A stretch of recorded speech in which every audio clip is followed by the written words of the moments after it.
Now that I've actually seen some of the show, finally, I'm a little bit more excited about this line in general, and in particular I had been looking forward to seeing how these guys came out.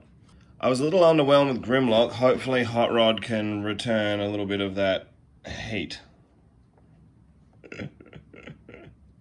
I feel like this scale probably works better for someone like Hot Rod.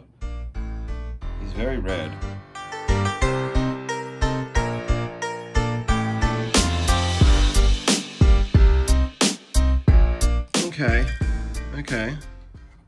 Okay. I would have to say, on the whole, I'm a little bit confused about this line. So, a bit like Grimlock, he feels really like nice and fluid, but he's a little bit bojangly. This wiggliness reminds me very much of the first Classics Hot Rod, how that didn't quite sit.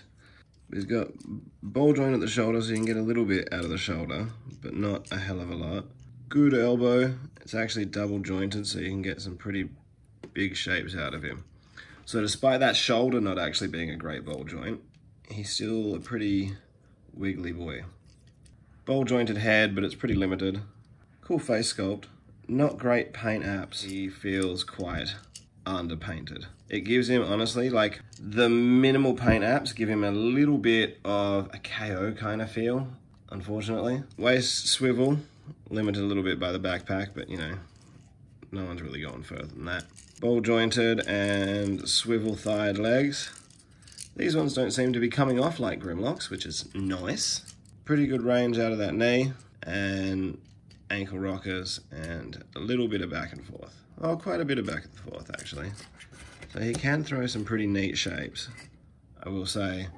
These exhaust, like, guards on his arms, quite long, quite intrusive. Cybertron Hotshot level intrusive.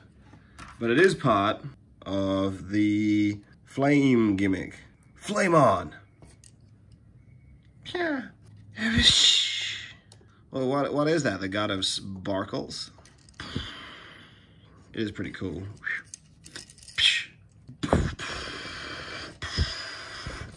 I like you, tiny unpainted Hot Rod. You throw some great shapes.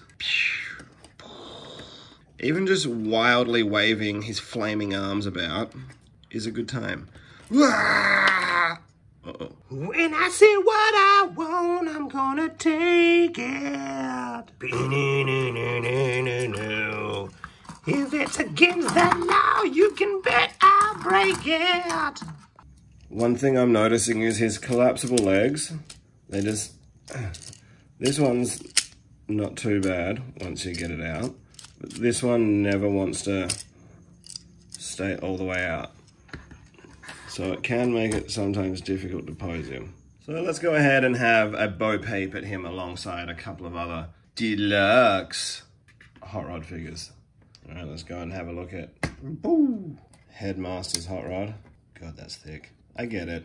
It was fun.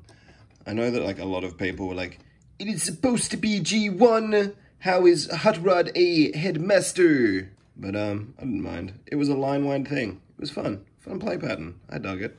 And all of the paint apps and different molding. You're looking very plain, pal. Like, given that you're at the same price point, I'm not sold. Here's a conspiracy theory for you.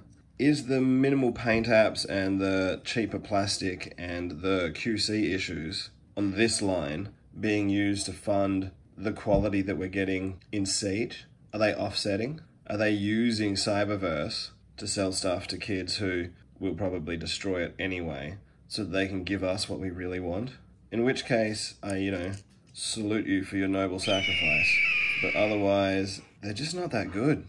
And here he is alongside Classics Hot Rod. Or did he have to be Rodimus? I can't remember. Either way. Just, I would have liked to have seen this kind of more updated. I'm hoping we get like a cool Earthrise version, seeing as they seem to be 86 in the bejesus out of it. And a little Power of the Primes action. This was so close to being good if these shoulders just worked a little better. I know he doesn't really count as deluxe, but I really liked this. I thought it was great. I thought it was a really good Hot Rod. And I still think that. Those are my current thoughts. Pya! I'll say this for him. He's the brightest of the bunch, but I, for one, have always preferred a Oxblood Rodbod. I think the darker red really speaks to the Judd Nelson of it all. Maybe this line's supposed to be like a transitionary line for kids who like have had robots in disguise and a little bit of Cyberverse, and they're getting a little bit older, and it's like, yeah, this is pretty cool. What? Siege? Earthrise? I think I like this one better. So the transformation is relatively simple, and it is sort of impressive given how fluid his motion is and how poseable he sort of is. So straighten out the arms and get them sort of just tucked down by his side for now. That's more or less where they'll stay, but it's just easier. Get this backpack, pull it down, twist around the windscreen, fold away his shoulder spike flare, and then this hood piece kind of rocks forward, and then you kind of just slide it all to fit together. There we go. That joint catches a bit there. Once you get that clearance, then it kind of all slots together. That is the front end of a car. Then his legs, fold those feet back, make sure they're sitting nice and tight. Snap those legs together, and there he is.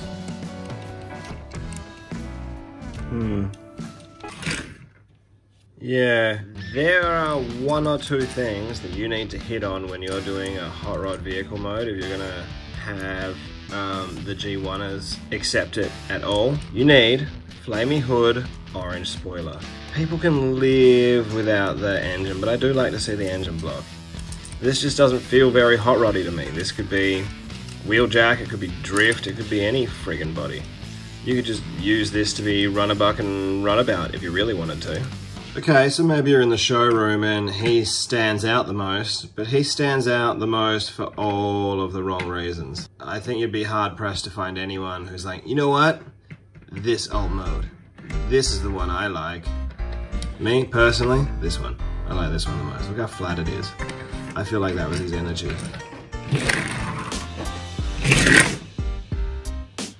Just doesn't have that same punching power.